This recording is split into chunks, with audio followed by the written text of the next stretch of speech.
Olá pessoal, a gente vai fazer uma breve revisão do que a gente já viu sobre as civilizações antigas lá da Idade Antiga. Mas para a gente falar de Idade Antiga, vamos voltar um pouquinho na pré-história. O homem pré-histórico ele deixou muitos vestígios para os historiadores, para os arqueólogos. Só que esses vestígios, como não existia ainda a escrita, eles têm que ser interpretados. E muitas vezes a gente faz uma interpretação errônea de determinados artefatos encontrados falando da pré-história. Bom, o que a gente sabe é que a chegada desse homem pré-histórico às Américas ocorreu de duas hipóteses diferentes, vindo de ilha em ilha em pequenas embarcações ou atravessando o Estreito de Bering na época das grandes glaciações. A pré-história ela é dividida em três grandes períodos: Paleolítico, Neolítico e Idade dos Metais. Quando a gente vem contar a pré-história americana, esses três grandes períodos, eles só sofrem uma pequena transformação. Aqui agora é paleo-índio, formativo e arcaico.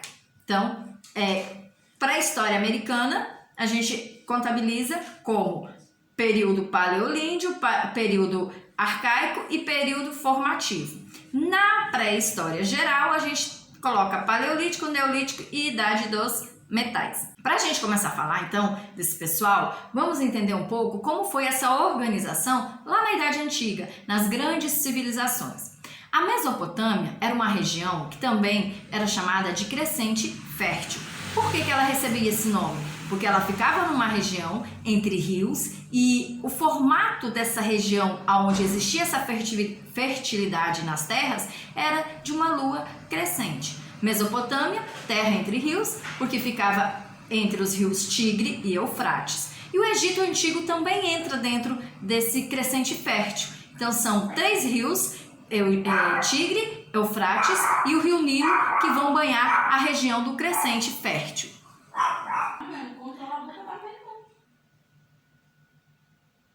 A primeira civilização que se tem notícia na história contada dessas grandes civilizações da antiguidade é a civilização suméria. Os sumérios são os primeiros povos que se tem notícia que se organizaram, que gerou a primeira civilização. Então a Suméria ela é uma região onde surgiu toda essa organização. Ela ficava na região da Baixa Mesopotâmia.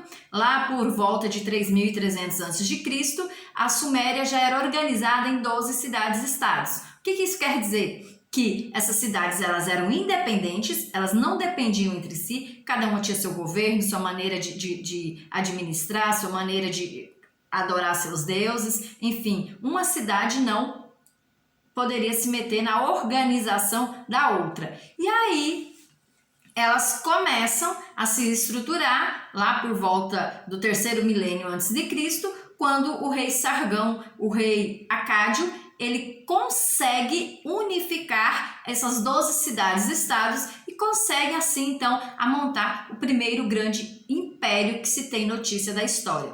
Essas cidades-estados elas eram compostas por uma grande muralha, aonde essa muralha cercava todas as vilas e todas as terras. Então o rei Sargão ele conseguiu unificá-las tanto politicamente como na questão religiosa e na questão da segurança também. A base econômica era a agricultura e o comércio. Eles desenvolveram grandes técnicas de irrigação e drenagem dos solos para que essa agricultura acontecesse, a construção de canais, de diques, e eles utilizavam muito a tração animal.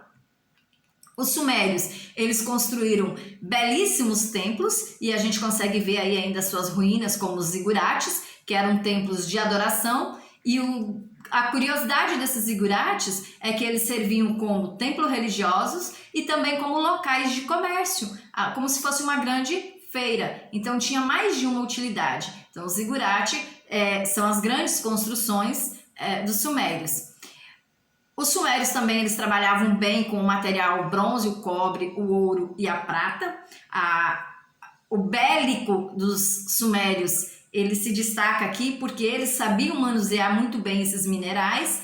Eles começaram a escrever em tábuas de argila e que a gente chama de escrita cuneiforme. Então, a partir daí, os historiadores, os arqueólogos, os pesquisadores conseguem ter uma maior noção de como é essa organização graças a esse legado sumeriano.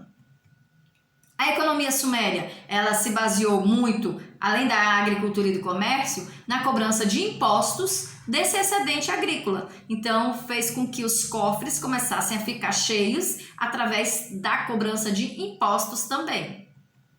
O ponto alto dessa civilização foi o reinado do Ur-Nammu, porque ele começou a organizar a questão da jurídica, da justiça. Ele criou o primeiro código legal que se tem notícia e que já foi encontrado na Mesopotâmia.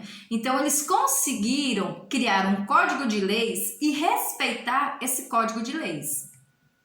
A herança deles, além do que eu já falei, a gente tem a questão da contribuição cultural desses povos, que inclusive está incluso na Bíblia, foi adaptado depois ao monoteísmo.